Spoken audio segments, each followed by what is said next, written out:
I hope to give you some insight on some commonly used typefaces that you can add to your font collection to help make picking fonts much easier for your design projects. At one time, I had over 1,000 different fonts installed. I use only a small handful, and I suggest you keep a special list of 20 to 30 hand-picked commonly used fonts you can use on projects. Not only will it help you be consistent, but also help picking those fonts out for the next project a lot easier for you. In the serif typeface category, there are several wonderful choices. Obviously, Times New Roman is the default serif font that you see on most programs like Microsoft Word, for example. But have you heard of Didot, Bakersville, Garamond? What are the difference between all of these, and how do I know when to use which one in a particular project? To better understand this, we need to go back way in time to the first uses of serif fonts as we know them today. There are four main categories of serif fonts: old style, transitional, Didone, and slab serifs. These are listed in order and when they were first used in history. Old style was used a long time ago when publishing was really just getting started. Italian printers were interested in creating a type that was easy to read for book printing. Old style typefaces are very easy to read in printed form, and that's because there's not a large difference in contrast in the thickness of the lines or strokes.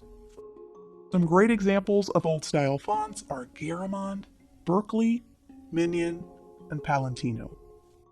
The next evolutionary step serifs made was a move into transitional. Transitional was established in the mid-18th century, and they are between old style and modern fonts, therefore the name transitional.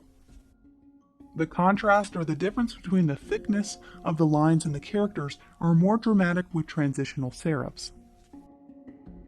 Instead of harsh endings, transitional fonts tend to end with ball terminals. Ball terminals are the rounded ends of the type stems, as opposed to the rough end as in this example. Times New Roman is a classic example of a transitional font. Didone, or the modern serif, is the next step in its history. These are characterized by even more dramatic contrast between the thickness and thinness of the lines in the typeface. Didot is a common and readily used example of a Didone or modern serif.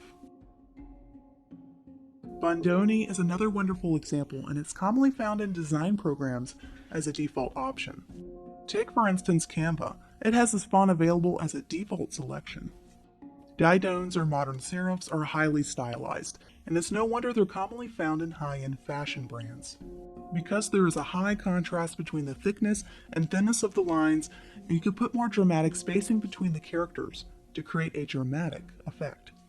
A lot of major brands use Didot as their typeface of choice, such as Vogue and also CBS, which is a major broadcasting company.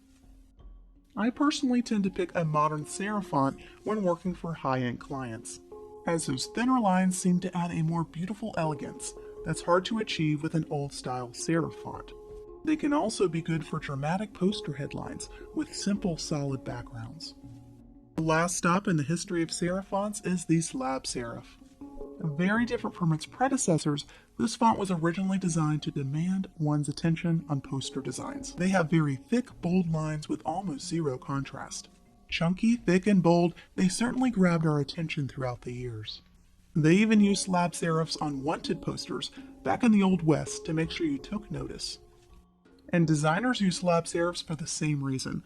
If you have a political statement, a slab serif might be a good way to command one's attention. Rockwell is a great example of a slab serif. The IBM logo uses a custom font very close to Rockwell. Archer and Archer Pro are both slab serifs I commonly use in my design projects, and you can see a similar font being used by a large bank called Wells Fargo. We had a wonderful dive into serif typefaces. Now let's check out sans serif typefaces. Make sure you download the downloadable resource in this lesson that includes some of my favorite picks for certain types of styles of typography. Of course, collect your own list and make your own so that you can always have a list to go to when you're doing client projects.